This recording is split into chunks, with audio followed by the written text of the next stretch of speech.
Dear Papa Dudut, magandang araw sa iyo at sa lahat ng masusugid ninyong nakikinig saan man sila naroroon. Ako po si Lian, panganay sa dalawang magkapatid at lumaki sa tahimik na bayan ng San Mariano, Isabela. Simula pagkabata, mahigpit na sa amin si Papa at Mama lalo na pagdating sa usaping pag-ibig. Mag-aral muna, iyon ang paulit-ulit na bilin sa akin. Kaya hindi nakapagtataka na first year high school na ako pero ni minsan ay hindi ko pa nararanasan na magkaroon ng boyfriend. Habang ang mga kaklase ko ay may nagpapadala ng sulat, may humihingi ng excuse para mag-abot ng bulaklak o may mga nagtatagpo sa likod ng gym tuwing uwian. Ako naman ay nanonood lang mula sa malayo. Madalas ko ring tanungin ang sarili ko noon, ano kaya ang pakiramdam na mahalin? Ano kaya ang pakiramdam na may nag-aabang sa'yo? Ano kaya ang pakiramdam na may taong pipili sa'yo sa araw-araw? Hindi ako naiinggit sa kanila, pero umaasa ako na balang araw, mararanasan ko rin ang ganon. Dumating ang third year high school at biglang nagbago ang ihip ng hangin. Usong-uso noon ang keypad phones at textmates. Isang hapon habang nagbabantay ako sa maliit na tindahan ng bigas at feeds ng tita ko, may bigla na lamang nag-text mula sa hindi ko kilalang numero. At doon nagsimula ang kwentong hindi ko inaasahang magpaparuot ng malalim na ugat sa puso ko. Nagpakilala siyang Sander, kaibigan daw ng pinsan kong si Mika. Hindi ko pa siya nakakausap ng personal pero kilala ko siya sa mukha dahil tuwing pupunta kami sa bahay ni Mika, nakikita ko siyang nagbabasketball sa lumang court na malapit dito. Nagtitek siya araw-araw. Hindi nagmimintis, hindi nauubusan ng pangungumusta. Hanggang sa pasukan at doon kami unang nagkita sa eskwelahan. Ako ay 4th year high school, siya naman ay 1st year. Dahil inampun siya nung bata pa at nahuli sa pag-aaral, ganoon pa man, hindi iyon naging hadlang. Papa Dudut, siya ang naging first love ko. At gaya ng lahat ng unang pag-ibig, maalab, masaya, puno ng pangakong pakiramdam mo ay totoo at walang hanggan. Pero hindi rin niya naibigay ang mga bagay na pinapangarap ko. Hindi siya showy, hindi nagbibigay ng bulaklak, hindi nag-effort gaya ng nakikita sa ibang couples. More on text lang kami, bihirang magkita. Hanggang nag-college ako sa Bachelor of Science in Medical Technology at siya ay nanatili pa sa high school. Nasa magkaibang mundo kami. Ako sa mga clinical laboratory room, siya sa soccer field. Pero kahit magkaiba ang mundo, nagkikita pa rin kami paminsan-minsan. On and off. Paulit-ulit, parang paikot-ikot na kanta na hindi matapos-tapos. At hindi ko alam noong panahon na yon na ang unang pag-ibig na ito ang magtuturo sa akin kung paano masaktan, kung paano bumangon at kung paano magmahal muli ng may lakas at takot at may pag-asang hindi ko inasahan dahil ang susunod na kabanata, Papa Dudut, ay ang unang pagkabasag ng puso ko, isang sakit na mag-uugat sa maraming taon ng pagkalito at maghahatid sa akin sa ikalawa at ikatlong pag-ibig na hindi ko rin hiniling. Pero dumating sa buhay ko para turuan ako ng pinakamahalagang aral na minsan kailangang masaktan para matutong magmahal ng tama. Dear Papa Dudut, habang lumilipas ang mga buwan sa kolehiyo, unti-unti kong naramdaman na nag-iiba ang takbo ng relasyon namin ni Sander.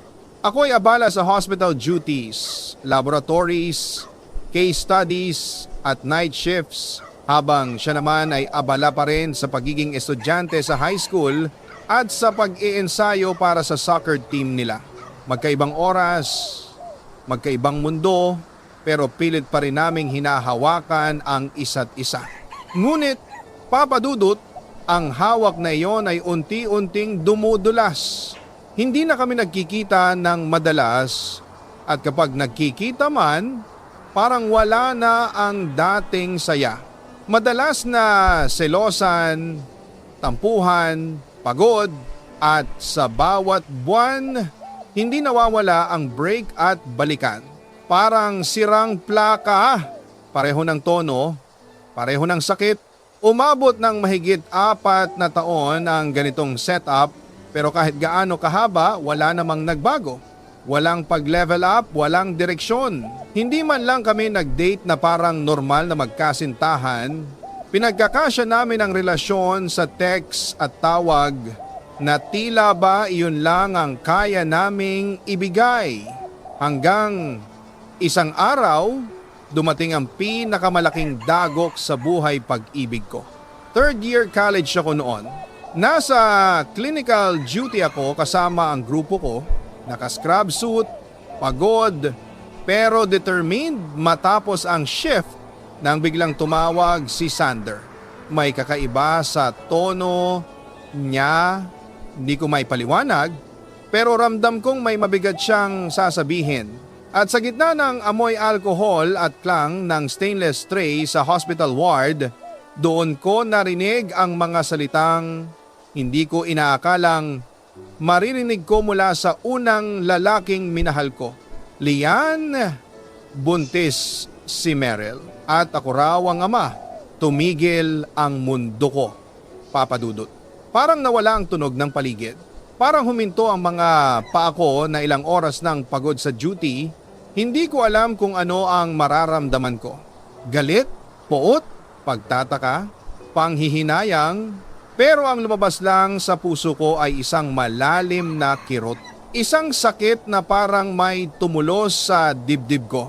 At sa nakakagulat na paraan, hindi si Sander ang pinag-initan ko noon. Si Meryl ang kinagalitan ko, ang babaeng tingin ko ay umagaw sa taong mahal ko. Hindi makatarungan, papadudot, pero ganoon talaga kapag bata ka pa. Hindi mo nauunawaan na minsan hindi laging third party ang problema. Minsan, ang relasyon mismo ang matagal ng sira. Pinili ko si Sander. Pinili ko siyang manatili. Pinili kong ako ang piliin niya at pumayag siyang manatili sa akin, pero sinabi niyang ayaw niyang panindigan si Meryl dahil hindi daw siya sigurado kung siya talaga ang ama. Hindi ko masabi kung ano ang mas masakit, ang pagtataksil ba o ang pagkapit ko sa relasyong unti-unti nang nalulunod. Isang araw, nagplano akong lumabas para makita siya, kaya isinama ko ang pinsan kong si Dina para magpaalam sa mga magulang ko. Pero habang kumakain kami ni Sander sa isang maliit na karinderya malapit sa computer shop, biglang nagring ng sunod-sunod ang cellphone ko. Hindi ko sinagot. Hanggang sa nag-text si Dina, "Insan, halika, sinundan tayo ni Tito. Nandito siya sa computer shop, galit na galit. Hinahanap ka." Papa Dudut, parang nabura ang dugo sa mukha ko. Nanlamig ang buong katawan ko. Nalaman pala ng tatay ko ang buong chismis na may nabuntis si Sander, na ako'y umiiyak gabi-gabi, na halos wala akong ganang kumain. Nakita niya akong labas-pasok ng kwarto na parang wala sa sarili, at dahil mahal ako ng tatay ko, iyon ang nagbukas ng apoy sa kanya. Pag-uwi namin, kinuha niya ang cellphone ko. Pinagbawalan akong kontakin si Sander sa galit niya. Nasabi pa niyang pupuntahan niya si Sander at kung hindi siya pipigilan ni Mama, hindi ko alam kung ano ang maaaring nangyari. Pero kahit ganoon ang galit ni Papa, ni minsan hindi niya ako pinagbuhatan ng kamay. Ang sakit ng puso niya ay hindi niya ipinaramdam sa akin bilang parusa kundi proteksyon. At nang humupa ang galit niya, isang pangungusap lang ang iniwan niya sa akin. "Anak, mag-isip ka."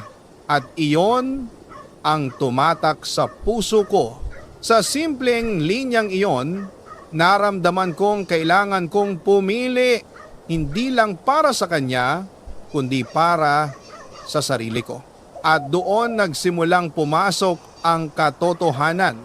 Baka hindi talaga si Sander ang para sa akin, at baka Ang sakit na ito ay hindi katapusan, kundi simula ng pagkatuto ko sa pag-ibig. Dear Papa Dudut, simula nang makausap ko si Papa ng gabing iyon, unti-unti kong sinimulan ang paglayo kay Sander. Hindi madali, hindi mabilis, at hindi rin tahimik. Pero sinubukan ko. Nagpalit ako ng numero. Iniwasan ko ang mga lugar na alam kong pupuntahan niya. Hindi na ako nagpaabot ng kahit anong mensahe at sa unang pagkakataon, tinanggap kong hindi siya ang lalaking nakalaan para sa akin. Sa totoo lang, Papa Dudut, masakit. Parang hinahati sa dalawa ang puso ko. Pero sa likod ng sakit, alam kong tama ang desisyon kong iyon. Minsan, tinanong ako ni Mama, gusto mo bang agawan ng bata ng ama niya? At doon ko tuluyang naintindihan, hindi ako dapat maging dahilan para may batang lalaking lumaking walang ama.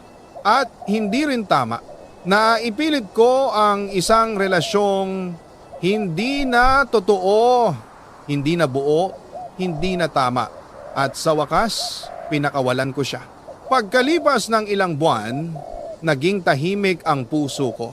Walang text, walang tawag, walang pakiusap. Isang relasyon na halos 5 taon kong hinawakan, natapos nang hindi na kailangang may paliwanag pa. Tama ang sabi mo, Papa Dudut, ang first love ang nagtuturo sa atin ng malalalim na aral kung paano tumanggap ng pagkatalo, kung paano huminga sa gitna ng sakit, kung paano manalangin kahit hindi naiintindihan, at kung paano tumayo kahit basag na. Lumipas ang ilang taon. Nakagraduate ako noong 2014 at agad akong nag-review para sa licensure examination for MedTech. Hindi madaling pagsabayin ang pag-aaral at pagod sa emosyon, pero dahil sa tiwala ko sa Diyos, pinasang ko ang lahat. At noong lumabas ang resulta, kasama ako sa mga pumasa. Papa Dudut, hindi ko maipaliwanag kung gaano ako kasaya noon. Lahat ng pagod, puyat, paghihintay, at luha biglang nagkaroon ng saysay. Niyakap ako ni Mama ng mahigpit, umiyak si Papa, at sa unang pagkakataon pagkatapos ng maraming taon, nakaramdam ako ng panalo. May lisensya na ako at handa nang harapin ang mundo. Nag-apply ako sa 2 hem tertiary hospital dito sa aming probinsya at sa awa ng Diyos, natanggap ako bilang medical technologist. Pero totoo pala, Papa Dudut, ibang-iba ang pagiging isang tunay na MT sa pagiging student trainee sa ospital. Wala kang instructor na sasaluhin ka kapag nagkamali ka. Bawat pag-slide, bawat pag-label, bawat pag-release ng result, lisensya mo ang nakataya. Doon ko natutunan ang kahalagahan ng pag-iingat, ng pagtitimpi, ng pananahimik, ng pagiging matatag.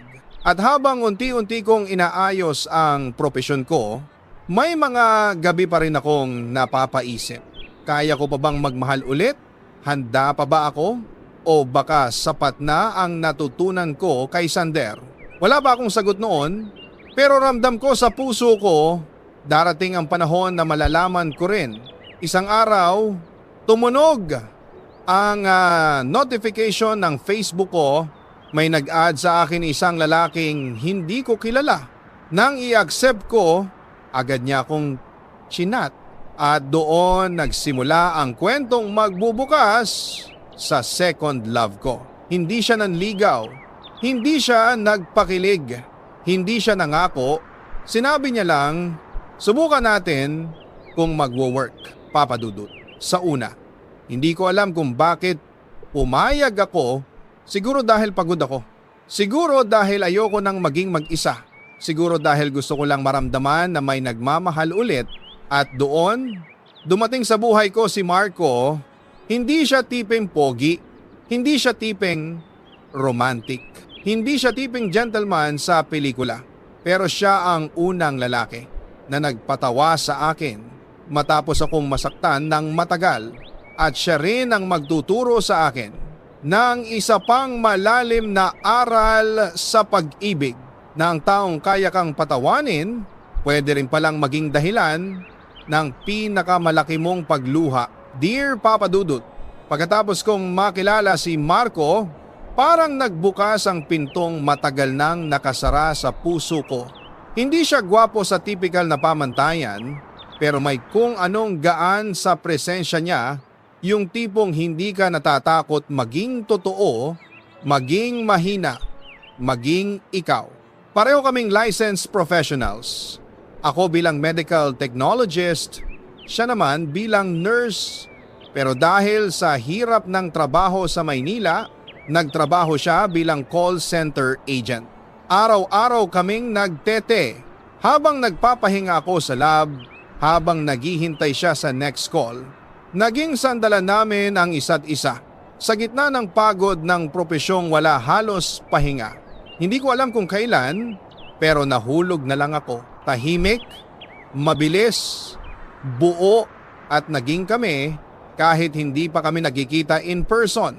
At nang una kaming magkita, hindi ako nabighani sa itsura niya, pero nabihag ako ng lakas ng loob na ibinibigay niya sa akin. Sa bawat kwento ko tungkol sa ospital, sa bawat pagod kong nauuwi sa tahimik na pag-iyak sa CR, nandun siya. At sa tuwing sinasabi niya ang kaya mo yan, pakiramdam ko totoo. Sa madaling salita, siya ang pangalawang lalaking minahal ko, siya ang pangalawang lalaking pinagkatiwalaan ko, at siya rin ang pangalawang lalaking tumulak sa akin sa pinakamalalim na lungkot. Isang araw habang naka-duty ako sa ICU, iniiwasan ang kaba at puyat, biglang may nag-pop up sa messenger. Hindi ko kilala ang babae. Ilang segundo akong nag-isip bago ko binasa. At ito ang laman. Hi, boyfriend mo ba si Marco?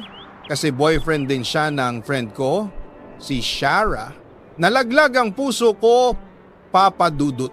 Kasunod ng message, mga screenshot, mga pictures, mga chat nila. Mga ngiti, mga lambing, na dapat ay para sa akin. Tila ba buong ICU ay umikot habang ako naman ay naiiwan sa gitna, hindi makagalaw, hindi makahinga. Tinawagan ko si Marco, pero tulad ng lahat ng alam na may kasalanan, umiwas siya. Busy ako, break ko na mamaya. Mamaya na tayo mag-usap. At sa bawat delay, parang may humahaplas sa sugat na lalo pang lumalaki. Pagkagabi, nagkaroon din kami ng oras para mag-usap. Ang sabi niya, ex ko yon, hindi maka-move on. Photos lang yon dati pa. Sayo ako. At tulad ng tanga, tulad ng pusong marupok, tulad ng taong umaasa sa pangalawang pagkakataon, naniwala ako, Papa Dudut, iyon ang pinakamalaking pagkakamali ko. Lumipas ang buwan at habang mas lumalalim ang relasyon namin, mas dumadami ang senyales ng panlilinlang. Siya lagi ang nauuna sa good morning. Ako naman ang nauuna sa lahat ng gastos. At kahit alam kong mas malaki ang sweldo niya, hinayaan kong lunurin ako ng effort dahil akala ko maaayos yon ang lahat. Pero hindi pala. Isang gabi, habang nakahiga ako sa kama, nakatingin sa kisame, may nag-message sa akin ang kaibigan ko. Girl, may kailangan kang malaman. At muli, isang babae na naman ang lumitaw. Isang babaeng nagngangalang Kat, nag-send siya ng message. Huy, yung lalaki na kasama mo sa profile picture, kasama ko siya kahapon. Nag-coffee kami. Hinahatid niya ako pa uwi. Sabi niya wala siyang girlfriend. Parang nagdugo ang tenga ko sa nabasa ko. Parang may sumuntok sa sikmura ko. Parang bumalik sa akin ang lahat. Ang sakit kay Sander, ang sakit sa pagkataksil, ang sakit sa pagkapili ko sa maling tao. Tinawagan ko si Marco. Nagpaliwanag siya. Nangako. Humingi ng tawad. Nagpakumbaba. At muli, Oo, muli pinatawad ko. Pero hindi ko alam na iyon na pala ang huling beses na kaya ko pang patawarin siya. Isang umaga habang hinihintay ko ang lunch break niyang mag-text, tumawag siya. Babe, bakit? Tama na. Tama na. Ano? Tayo. Tumigil ang oras ko. Hindi ako nakapagsalita. Bumagal ang tibok ng puso ko. Para akong sinampal ng malamig na hangin at ang sumunod niyang sinabi ang tuluyang pumunit sa puso ko. Gusto ko lang hanapin ang sarili ko. Hindi na kita mahal. Papa Dudut, dala ko ang telepono pero hindi ko maramdaman ang kamay ko. Dinig ko ang boses niya pero hindi ko alam kung paano huminga. Araw-araw ko siyang tinatawagan. Araw-araw akong humihiram ng cellphone sa iba para lang marinig ang boses niya. Pero kapag kilala niya ang numero, hindi niya sinasagot. Kapag ibang numero, sinasagot niya. At sa bawat pagtawag na iyon, ibinabagsak niya ang puso ko. Parang wala itong halaga. Hanggang isang araw, na-block na niya ako. At hindi ko na alam kung alin ang mas masakit, yung iniwan niya ako o yung pilit kong hinahanap ang sarili kong halaga. Sa isang taong hindi man lang kayang lumingon. Isang linggo pagkatapos niyang mawala, nag-post siya ng picture ng isang babae. Caption, "Hi crush, Papa Dudut." Ganon pala kasakit ang makita na ang taong pinakamahal mo ay may mahal ng iba. Habang ikaw ay umiiyak pa rin sa unan gabi-gabi. At doon ko natutunan ang pinakamahalagang aral ng second love. Hindi lahat ng nagbibigay saya ay mananatili at hindi lahat ng kaya mong mahalin ay kaya kang panindigan. Pero higit sa lahat na kaya mong mabigo, kaya mong madurog, kaya mong malugmok, pero kaya mo ring bumangon. At doon nagsimula ang pinakamalalim kong healing, ang healing na magdadala sa akin sa pinakaaasam kong third and last love. Dear Papa Dudut, matapos ang pag-alis ni Marco sa buhay ko, dumating ang mga gabing halos hindi ko maigalaw ang sarili ko sa bigat ng dibdib. Para akong binuhusan ng malamig na tubig na may halong buhangin, masakit, mabigat at nakakalunod. Gigising ako para umiyak. Matutulog ako dahil pagod na sa pag-iyak. Parang araw-araw ay pagkatalo, araw-araw ay tanong, araw-araw ay pakiramdam na pinag-iwanan ng mundo.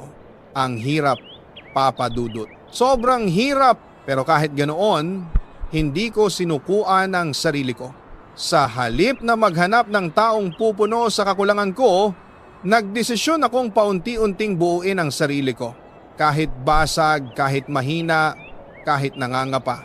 Unti-unti kong tinanggap ang lahat ng sakit, dahan-dahan kong hinugasan ang mga luha at sa bawat paghilom, isinusulat ko ang dasal na paulit-ulit kong inuukit sa puso ko.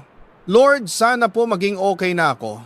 Lord, sana po matuto muli akong magmahal. Lord, sana po ibigay mo sa akin ang taong galing talaga sa iyo. Hindi ko minadali. Hinayaan kong dumating ang araw na hindi ko na siya naiisip. Ang araw na hindi ko na sinusundan ang chat niya. Ang araw na hindi ko na hawak-hawak ang telepono para lang tingnan kung nag-online siya o hindi. Dumating din ang araw na kaya ko nang ngumiti na hindi pilit. Na kaya kong tumawa na hindi kailangan magpanggap. Na kaya kong huminga na walang tinik. At sa bawat araw na iyon, mas lalo kong naramdaman na ang sakit pala ay hindi pa katapusan, kundi pagsisimula. Isang araw habang nagbabrowse ako sa Facebook, nakita kong may message ang kaibigan kong si Bram. Ate, may ireto ako sa iyo. Isang ngiti lang ang naging sagot ko. Hindi dahil interesado ako, kundi dahil natuto na akong maging maingat Ayaw ko nang mahulog agad. Ayaw ko nang magtiwala agad. Ayaw ko nang umasa agad. Pero bilang respeto sa kaibigan ko, tiningnan ko ang profile ng lalaking tinutukoy niya. Ang pangalan niya, Kian.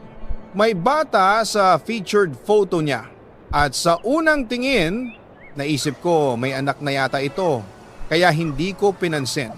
Ngunit isang gabi, nag-message siya. Hindi sweet, hindi cheesy, hindi rin pa-cute. Nagbebenta siya ng lip tint.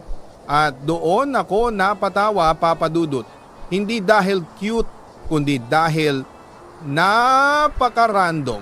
Pero noong tiningnan ko ang caption, may kasamang mura. Kaya napareply ako, "Excuse me?"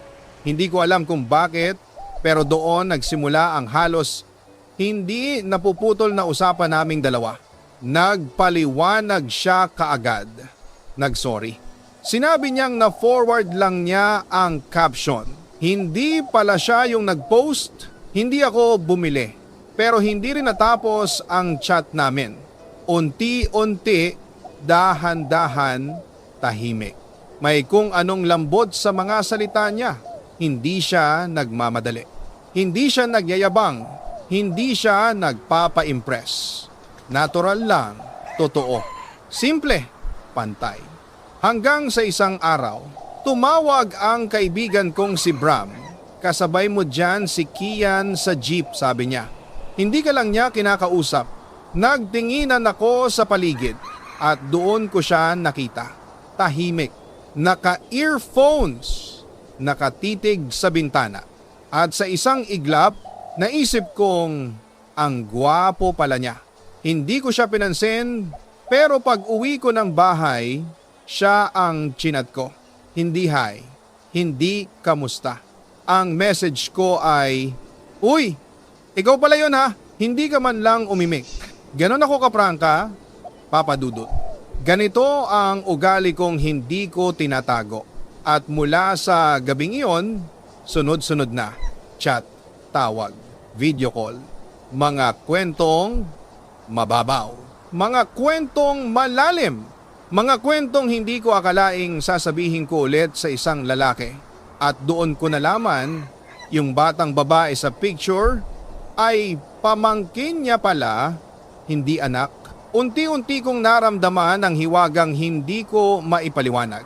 Hindi pagkasabik, hindi kilig, hindi pagdududa, kundi kapayapaan. Kapayapaan na matagal ko nang hinahanap. Isang gabi, pagkatapos ng duty ko, sinabi niyang susunduin niya ako. At doon naganap ang first genuine date ko matapos masaktan. Hindi kami nagpunta sa mamahaling restaurant. Hindi kami nagpa-cute sa picture. Hindi kami nagkunwari. Nag-uusap lang kami. Tumingin, tumawa. At sa gitna ng simpleng gabing iyon, may naramdaman akong bago. Hindi siya papalit. Hindi siya pampuno. Hindi siya pampagaling. Siya ang bagay na hindi ko alam na kailangan ko pala, at doon nagsimula ang pag-usbong ng pag-ibig na may respeto, may pag-intindi, may pangako. Isang pag-ibig na hindi hinahanap pero kusa na lang dumating. Ang third love ko. Ang pag-ibig na mabagal, tahimik pero totoo. Dear Papa Dudut, habang tumatagal ang pag-uusap namin ni Kian, mas lalo kong nararamdaman ang kakaibang presensya niya sa buhay ko. Hindi siya maingay, hindi siya pabida, hindi rin siya nagpapakitang gilas. Tahimik lang pero consistent. Simple lang pero totoo. Hindi madami ang salita pero dama ang intensyon. At sa bawat araw na dumaraan, nararamdaman kong hindi siya kagaya ng mga nauna. Wala akong kaba, wala akong pag-aalinlangan, wala akong pakiramdam na baka bukas mawala siya. Sa halip may dala siyang bagay na noon ko lang naranasan sa isang lalaki, kapayapaan. Unti-unti siyang naging parte ng araw ko.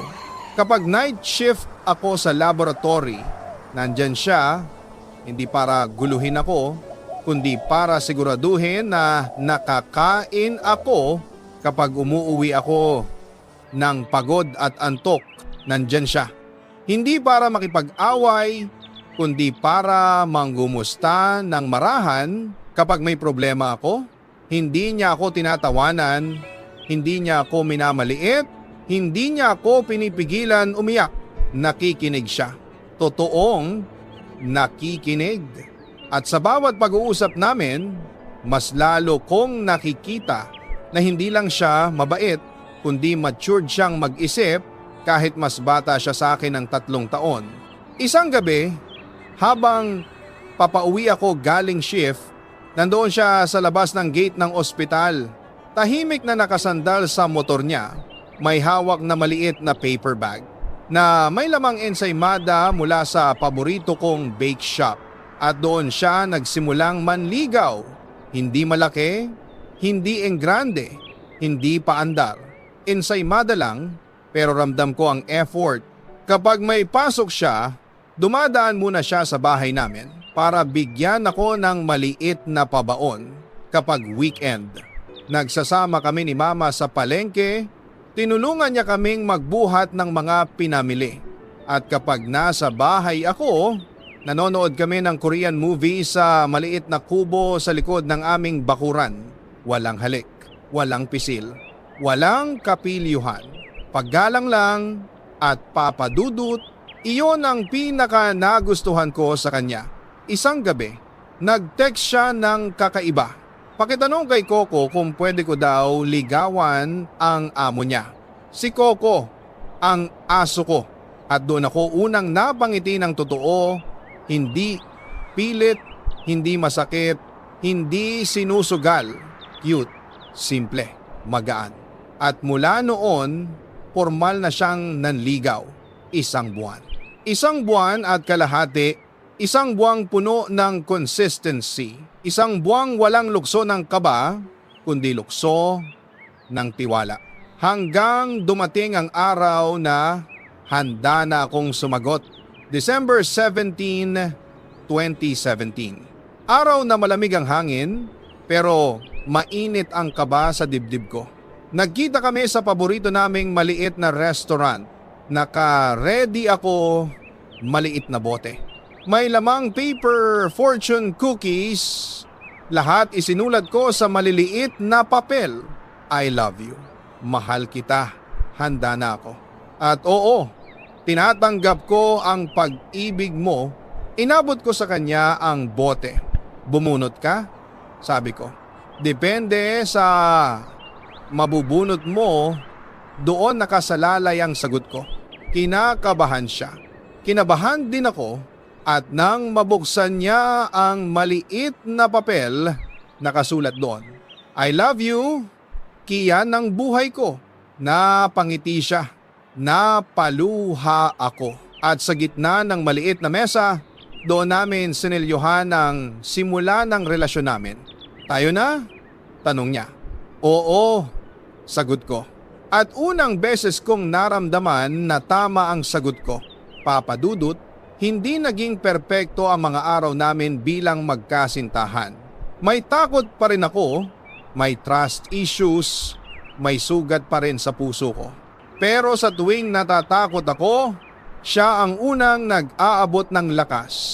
Sa tuwing nagdududa ako, siya ang unang nagbibigay ng assurance. At sa tuwing nagkakamali ako, hindi niya ako sinusumbatan. Ginagabayan niya lang ako. Doon ko napatunayan. Hindi lahat ng pag-ibig ay sugat.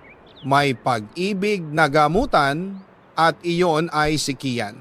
Dear Papa Dudut, habang mas lumalalim ang relasyon namin ni Kian, mas lalo kong nararamdaman ang bigat ng isang tanong na matagal ko nang tinatakasan.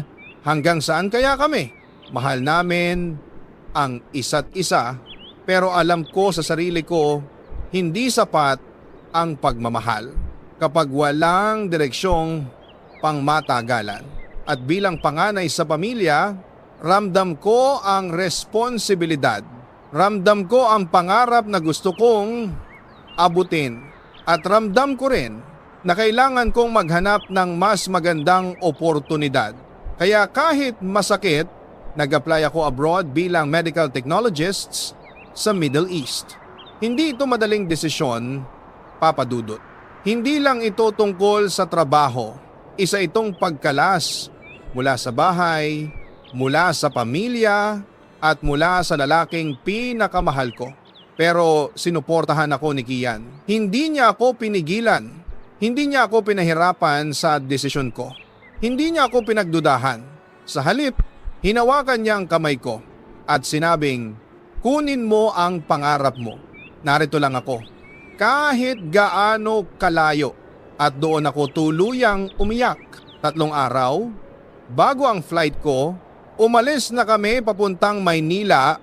Kasama ko si Kian, ang taong ayaw kong iwan, pero siya rin ang nagsusulong para matupad ang pangarap ko. Sa hotel room na tinirhan namin, doon namin ibinuhos ang huling araw ng pagsasama bago ang pagkakalayo.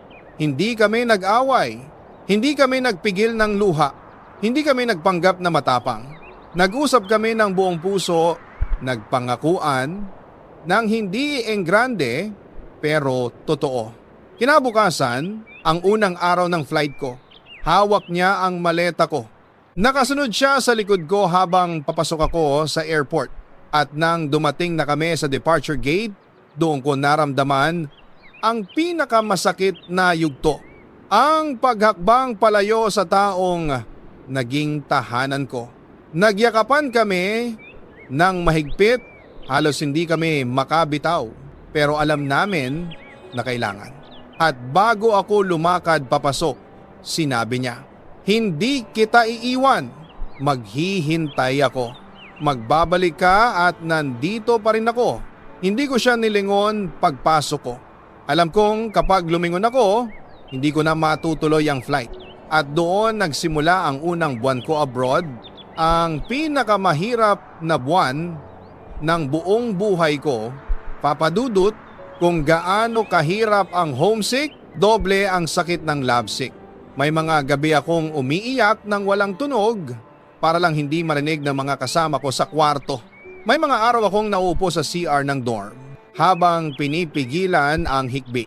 Pero bawat pagkakataon na nararamdaman kong sumusuko na ako, doon pumapasok ang tawag at mensahe ni Kian. Kaya mo yan? Nandito lang ako. Hindi kita iiwan. Hindi siya nagkulang kahit isang araw. Hindi siya naglaho kahit isang linggo. Hindi niya ako pinaramdam na malayo ako. At doon ko napatunayan, hindi lahat ng lalaki ay iiwan ka kapag malayo ka. May iba na mas lalo kang mamahalin kapag malayo ka. Pagkalipas ng 7 buwan, nakapagbakasyon ako sa Pilipinas. Hindi siya nakasundo sa airport dahil nasa training siya bilang jail officer. Pero sa unang pagkakataon, pinuntahan ko siya sa training camp. Papa Dudut, iba na ang itsura niya kahit payat at kalbo sa training. Hindi nabawasan ang tingin ko sa kanya. Sa halip, mas lalo ko siyang minahal. Sa bawat pagkakataon na pwede ko siyang bisitahin, sumusugod ako kahit 6 na oras ang biyahe. Hindi ako nagsisisi, hindi ako napagod dahil para sa taong mahal mo, walang distansyang masyadong malayo. 10 araw bago ako bumalik abroad, pumunta uli ako sa training camp para bisitahin siya. Nang gabing iyon, bago kami matulog, sinabi niya, patugtugin mo nga yung Perfect ni Ed Sheeran. Yon ang kanta namin. Yun ang pangarap kong sayawin sa araw ng kasal ko. Yun ang kinukwento ko sa kanya noon pa man. Pinatugtog ko. Tumayo siya. Hinila ako. Sumayaw kami. Mga 1 minuto kaming sumasayaw, nakayakap, umiikot sa maliit na kwarto nila sa barracks. Hanggang bigla siyang tumigil. Huminga siya ng malalim. At bago pa ako makapagtanong, lumuhod siya sa harap ko. Papa Dudut, hindi ko iyon inaasahan. Hindi ako nakapagsalita. Hindi ako nakagalaw. Naririnig ko ang tinig niya pero hindi ko matandaan ang mga salita Ang natatandaan ko lang ay ang luha ko na tuloy-tuloy na bumagsak. At matapos ang mahabang panalangin, mga pangako at mga salitang punong-puno ng pag-ibig, tinanong niya, pwede ba kitang makasama habang buhay? At ang tanging naisagot ko lang habang nanginginig ang boses, oo. At doon sa gitna ng barracks, sa gitna ng pagiging pagod niya, sa gitna ng pagbalik ko abroad, sa gitna ng lahat ng pinagdaanan ko, natupad ang dasal kong ilang taon kong tinaghoy. Ibigay mo sa akin yung tamang tao, yung tunay, yung mula sa iyo at ibinigay nga niya, Papa Dudut, si Kian. Naging engaged kami at ngayon, habang sinusulat ko ito mula sa hotel kung saan naka-quarantine ako bago makabalik ng duty, hindi ko mapigilang ngumiti. Minsan pala, kailangan mo munang dumaan sa maling pagmamahal para maabot mo ang tamang pag-ibig. Kailangan mo munang mabasag para maramdaman mo ang tunay na pagkakabuo. At minsan, ang taong ipinagdasal mo darating sa oras na hindi mo inaasahan. Dear Papa Dudut, habang naka-quarantine ako dito sa hotel, malayo sa pamilya, malayo sa lungsod na kinalakhan ko, at malayo sa lalaking nag-alok sa akin ng habang buhay, napapangiti ako tuwing binabalikan ko ang lahat ng nangyari. 3 uri ng pag-ibig, Papa Dudut. 3 lalaking dumaan sa puso ko. 3 sugat na nagpaiyak sa akin, 3 yakap na nagbigay pag-asa, 3 aral na hindi ko na makakalimutan. At ngayon gusto kong ibahagi sa inyo ang mga natutunan ko. Ang first love ko si Sander. Siya ang unang nagpakaba ng dibdib ko, unang nagpakilig, unang nagparamdam na may nagmamahal sa akin. Pero siya rin ang unang nagturo sa akin na hindi lahat ng minamahal natin ay kaya tayong panindigan. Sa kanya ko natutunan ang sakit ng pagtataksil, ang bigat ng pagbitaw at ang hirap ng paghilom. Pero sa kanya ko rin natutunan ang una kong aral, ang unang pag-ibig ay hindi laging huling pag-ibig. Pero lagi itong unang guro. Siya ang salamin ko noon kung gaano ako kahina, kung gaano ako katanga, kung gaano ko kamahal ang maling tao. Ngunit siya rin ang dahilan kung bakit ako naging matatag ngayon. Ang second love ko si Marco. Siya ang sayang dumating matapos ang bagyo, pero siya rin ang kulog na sumira muli sa akin. Sa kanya ko naramdaman ang pagmamahal na may halong takot, duda, pagod at paghabol. Hindi ko inakalang kaya kong ipilit ang sarili ko sa isang taong ayaw na sa akin.